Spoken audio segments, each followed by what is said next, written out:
The doctor is in today, and it's pediatrician Dr. Courtney Sauls from Ascension St. John Pediatric and Adolescent Medicine. Today we're talking about winter weather safety tips for kids. So welcome in, Dr. Sauls. Hi. Good to see you. Thanks for having me. It's more of a conversation we could have had last week. Yeah, for but sure. There's no doubt there's more weather coming this winter.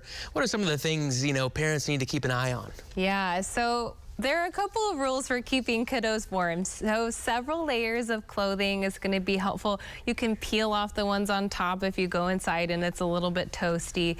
And then also keeping kids with one more layer than you would as an adult is a good rule of thumb to follow. And then one very important thing is we're going to talk about a little bit about car seats. So I got some props for some of my favorite things. So obviously in the cold, a big, nice, thick, poofy jacket can be really helpful for keeping your kids nice and snuggly, but that can make car seat travel a bit unsafe. It doesn't give those straps a good tight enough hold. And so for kids, I suggest to have a smaller layer of a thinner jacket that's still nice and cozy, but allow those straps to go on tightly, and then they can put their big comfy jacket on their laps in the car. And at my house, we keep blankets in our car for the winter time that my kids can throw on their laps, and that will keep them warm when we're traveling in the car also. So we've also got some gloves here. Yeah, a couple of other things. This is my little tip for gloves. So with littler kiddos, it can be kind of a weird thing to put gloves on their fingers, each finger like regular gloves we would as an adult. And so I like these little mitten gloves that you can get. They also have little clippies so you can keep the pair together. Our kids always lose everything. And then they just can put their thumb in and then the rest of their hands in. That's a great solution for small kids where they might not want to put their fingers in.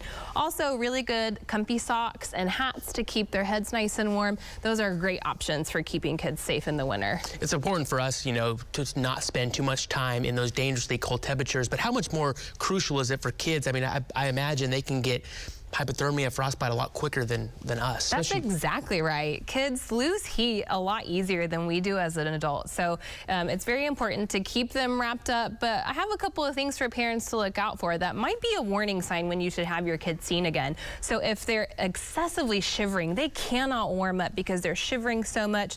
Then also if they start to slur their speech or act really clumsy and off balance, and you've been out in the cold a long time, those can be warning signs that they're just too cold. And you should see the emergency department more so than your regular pediatrician. Not something to mess with. Exactly. You got a blanket here too? Yeah, so this is my good car blanket. This is a nice kind of easy one to pack for travel. Nice and cozy, can have on the laps with them in the car. I just kind of throw those under the seat or have a pack of like extra things just in case there's bad weather. You kind of slide off the road. You got some snacks and some water bottles traveled with you too, and ways to keep your kiddos comfy in the car when it's really cold. What about shoes? Yeah, so snow boots, you need them very rarely in Oklahoma, but I think we all needed them last week. And so some good fitting snow boots and usually 2 layers of socks if you're wearing your shoes and you're gonna go out and play in the snow as a child. Keep those toes nice and warm because those toes and those fingers are the ones that are gonna get coldest the fastest. We could put the snow clothes away next week with the 60-degree weather that Stephen mentioned, but there's no doubt in Oklahoma we're gonna have some